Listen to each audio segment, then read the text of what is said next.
পুরনো নষ্ট একটা স্কুল বাসকে ফেলে না দিয়ে তার ভেতরে অত্যাধুনিক একটা বাড়ি নির্মাণ করে পুরো বিশ্বকে চমকে দিয়েছেন অটোমোবাইল ইঞ্জিনিয়ার চে।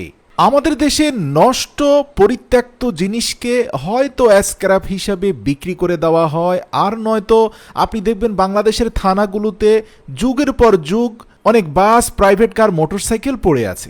কিন্তু উন্নত বিশ্বে পুরনো গাড়িকে এমনভাবে মডিফাই করা হয় যে ওই গাড়ির দাম কমে না, বরং কয়েক গুণ বেড়ে যায়। আপনারা দেখতে পাচ্ছেন যে এই গাড়িটাকে একটা লাক্সারিয়াস ভ্যানিটি ভ্যানে পরিণত করা হবে, অর্থাৎ পূর্ণাঙ্গ একটা বাড়ির যা যা আসবাবপত্র দরকার, এই যেমন ধরুন টয়লেট, বেসিং, রান্নাঘর, অফিস, বেডরুম, সব কিছু থাকবে এই বাসের ভেতরে। প্রিয় দর্শক, শুরুতে স্কুল বাসের ভেতরের যে হাইটটা অর্থাৎ 6 থেকে 6.5 ফুট, সেটাকে 10 ফুটে রূপান্তর করার জন্য সবগুলো স্কুল বাসের সিটকে খুলে ফেলে দিয়ে একেবারে মধ্যখান বরাবর গ্রাইন্ডিং মেশিন দিয়ে কেটে একটা ম্যানুয়াল কাঠের ক্রেন দিয়ে ধীরে ধীরে উপরে উঠানো হলো। যখন সর্বোচ্চ 10 ফিট উচ্চতায় গিয়ে সিলিংটা পৌঁছালো, সাথে সাথে চারপাশ থেকে জানালার কেটে ফেলা এসএস এর স্ট্যান্ডগুলোর মধ্যে নতুন করে স্টিলের ইস্পাত ওয়েল্ডিং করে অ্যাডজাস্ট করে দেওয়া হলো। সে একজন অটোমোবাইল ইঞ্জিনিয়ার এবং তার বাবা একজন মেকানিক্যাল ইঞ্জিনিয়ার। এছাড়াও তার আরও বেশ কিছু ফ্রেন্ড আছে যারা এই বিশাল কর্মযজ্ঞে তাকে সহযোগিতা করছে। এদের কেউ ইলেকট্রিক্যাল ইঞ্জিনিয়ার অথবা অন্যান্য পেশায় পারদর্শী। একবার ভাবুন, আমাদের দেশে যেমন ধরুন টাকা পয়সাওয়ালা মানুষরা গাড়ি পুরানো হয়ে গেলে নতুন গাড়ি কিনে নেয়, কিন্তু এ দেশের মানুষজনের মধ্যে পুরনো জিনিসকে নিজের প্রতিভা এবং ক্রিয়েটিভিটি ব্যবহার করে নতুন করার একটা প্রবণতা দেখা যায়। এই যে বাসের নকশাটা দেখুন, এর নিচে থাকবে বেডরুম, উপরে থাকবে তার অফিস রুম, পাশে রয়েছে একটা পূর্ণাঙ্গ বাথরুম, এছাড়াও এর মধ্যখানে কিচেনও থাকবে। তো বিশাল কর্মযজ্ঞ শুরু হয়ে গেল। প্রিয় দর্শক, আপনারা দেখতে পাচ্ছেন যে শুরুতেই তারা সিলিং এবং ফ্লোরের নির্ধারিত মাপের উপর ভিত্তি করে বেডরুম, অফিস রুমগুলোর মূল কাঠামো প্রস্তুত করা শুরু করে দিল। এরপরে আমরা দেখতে পেলাম যে কিচেনের যে নির্ধারিত দুটি উইন্ডো, সেটাকে কাট করে চমৎকারভাবে গ্লাস অ্যাডজাস্ট করে দেওয়া হলো। এবার আসুন আপনাদেরকে জানিয়ে রাখি, একটা ভ্যানিটি ভ্যানের মধ্যে যেখানে পূর্ণাঙ্গ সকল ব্যবস্থা থাকে, সেখানে 3টা ওয়াটার ট্যাঙ্ক থাকে। একটা হচ্ছে ফ্রেশ ওয়াটার ট্যাঙ্ক, আরেকটা হচ্ছে গ্রে ওয়াটার ট্যাঙ্ক, আরেকটা হচ্ছে black water tank. Fresh water tank যেখানে পরিষ্কার পানি থাকে, গ্রে ওয়াটার ট্যাঙ্ক যেখানে আপনি গোসল এবং বেসিংয়ের হাত পা ধোয়ার পানি যাবে, আর ব্ল্যাক ওয়াটার ট্যাঙ্ক যেখানে টয়লেটের ফ্ল্যাশের ময়লা আবর্জনা গিয়ে পৌঁছাবে। তো পরিকল্পনা অনুযায়ী তারা বাসের 3টি অংশে ফ্রেশ, গ্রে এবং ব্ল্যাক ওয়াটার ট্যাঙ্ক অ্যাডজাস্ট করলো। প্রয়োজনের তুলনায় অন্তত 3 গুণ বড় ট্যাঙ্কগুলো তারা অ্যাডজাস্ট করলো। এরপরে তারা প্লাম্বারিং এর কাজ শুরু করে দিল। দেখতে পাচ্ছেন যে জটিল এবং কঠিন ওয়াটার সাপ্লাই, ইনজেক্টর এবং ইলেকট্রিক ওয়্যারিং সব কিছু চমৎকারভাবে তারা করে সম্পূর্ণ করলো। এরপরে সিলিং ফোম দিয়ে পুরো বাসটিকে ঢেকে ফেলা হলো। এরপর ইনসুলেশনের কাজ শুরু হয়ে গেল। প্রিয় দর্শক, চের পরিকল্পনা হলো এই বাসটির কাজ শেষ হলে সে তার হবু স্ত্রীকে এঙ্গেজমেন্টের রিং পরাবে। তাই নতুন উদ্দীপনায় যুবক চে তার বন্ধুদেরকে নিয়ে এই কাজ নির্দিষ্ট সময়ের আগে করার জন্য কঠোর পরিশ্রমে লেগে পড়ল।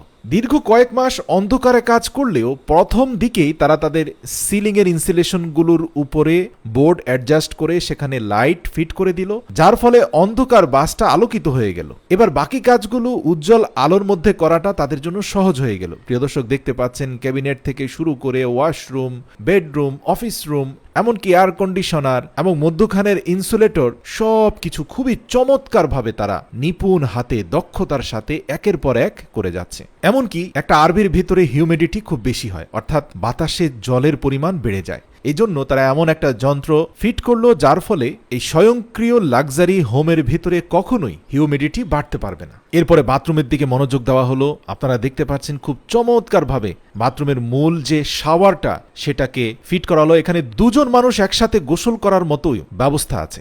2 জন মানুষের গোসলের জন্য ডুয়েল শাওয়ার স্প্রেয়ার ফিট করলো। মধ্যখানে শ্যাম্পু সহ সাবান, প্রয়োজনীয় জিনিস রাখার তাক রয়েছে। দেখতে পাচ্ছেন যে নিচে বেডরুম, উপরে অফিস রুমের কাজ খুব চমৎকারভাবে শেষ করলো চে।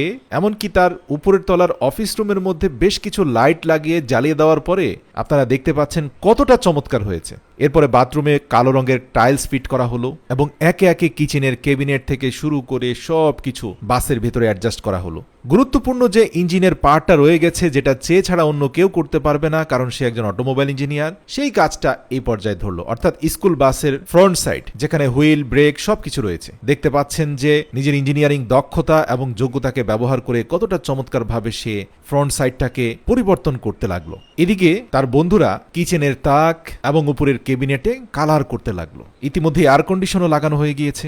এমনকি তারা রুমের ভেতরে জামা কাপড় ধোয়ার জন্য একটা ওয়াশিং মেশিন এবং ওয়াশার ড্রায়ারও ফিট করলো। প্রিয় দর্শক, কি নেই এই বাসটাতে একবার ভাবুন। পরবর্তীতে দেখতে পেলাম ডাবল ডোরের একটা রেফ্রিজারেটর পর্যন্ত এই বাসের ভিতরে ঢুকানো হলো। এমনকি বিকালবেলা সমুদ্রের পাড়ে বসে বসে সমুদ্রের হাওয়া উপভোগ করার জন্য বাসের ছাদে তারা একটা কাঠের মাচা তৈরি করলো, যে মাচার চারপাশে প্রটেক্টিং ওয়্যার দেওয়া হলো যাতে মানুষ এখান থেকে পড়ে না যায়। প্রিয় দর্শক, আপনারা দেখতে পাচ্ছেন 200 অ্যাম্পিয়ারের 12 ভোল্টের 4টি ব্যাটারি অ্যাডজাস্ট করা হলো যাতে এই সকল যন্ত্র বাসের ভেতরে স্বয়ংক্রিয়ভাবে চালানোর জন্য পর্যাপ্ত পাওয়ার সে পায়। একজন দক্ষ অটোমোবাইল ইঞ্জিনিয়ার হিসাবে সে খুব ভালো করেই জানে কি রকমের ইঞ্জিন জেনারেটর লাগবে এই ব্যাটারিগুলো ফুললি চার্জ হতে। সে এই চেম্বারটাকে এমন একটা কাঠের ফ্রেমের ভিতরে অ্যাডজাস্ট করলো যার ফলে প্রয়োজন অনুযায়ী সে এটাকে আবার খুলে সেখানে কাজ করতে পারে। দেখতে পাচ্ছেন যে ফ্রেমটা নিচে নামিয়ে তার উপরে যখন কার্পেট কেটে সেটাকে লাগিয়ে দেওয়া হলো, বোঝার উপায় নেই যে এটা একটা স্কুল বাস ছিল। পেইন্টিং এর পরে আপনারা দেখতে পাচ্ছেন উপরের অফিস রুম এবং নিচের বেডরুম কতটা চমৎকার হয়েছে। এমনকি পৃথিবীর সর্বপ্রথম আরবি ভ্যানের মধ্যে সে একটা সিলিং ফ্যানও লাগালো। প্রিয় দর্শক, আপনারা দেখতে পাচ্ছেন যে এয়ার ভ্যাকুয়াম সিস্টেম সহ কত চমৎকার একটা টয়লেট তৈরি করলো তারা, যেটার নিচে ব্ল্যাক টাইলস দেওয়া হলো, এমনকি একটা স্বয়ংক্রিয় কমোড লাগানো হলো। এরপরে পুরো বাসে একটা নির্ধারিত ডিজাইনের টাইলস লাগিয়ে, কিচেনের মধ্যে টাইলস লাগিয়ে, এমনকি কিচেনের সিঙ্ক লাগিয়ে, সিঁড়িগুলো টাইলস লাগিয়ে একটা স্বয়ংক্রিয় কাউচ তৈরি করা হলো। এবং এই সোফাটা নিজেরাই তৈরি করলো। উচ্ছিষ্ট ফোমকে অনেকটা এলোমেলোভাবে রাখা হলেও যখন চূড়ান্তভাবে কাউচের কাভার লাগানো হলো তখন খুবই চমৎকার লাগছিল কাউচটা দেখতে। কিচেন রুম এবং ফ্রিজ রুমের কোনায় থাকা অবশিষ্ট অংশে এই কাউচটা ফিট করা হলো। প্রিয় দর্শক, ইতিমধ্যে বাসের ভেতরের পুরো কাজই শেষ হয়ে গিয়েছে, কিন্তু বাইরের দিকটা সে আগের মতোই পড়ে আছে। এবার দক্ষ পেইন্ট মিস্ত্রিদেরকে দিয়ে বাইরের আবরণে চমৎকার কালার করা হচ্ছে। এছাড়াও ভিতরের কিচেন রুমের চারপাশে ব্রিক্স স্টাইলের কিছু টাইলস লাগিয়ে দেওয়া হলো এবং কিচেন হুড লাগানো হলো যাতে ভেতরে রান্না করা ধোঁয়া বাইরে চলে যেতে পারে। মোটামুটি দীর্ঘ 8 থেকে 9 মাসের কঠোর পরিশ্রমের পর একটা পুরনো স্কুল বাসকে একটা লাক্সারিয়াস বাড়িতে রূপান্তর করা হলো। এটা পৃথিবীর যে কোনো উন্নত আরবি ভ্যান অথবা ভ্যানিটি ভ্যান থেকেও অনেক লাক্সারিয়াস।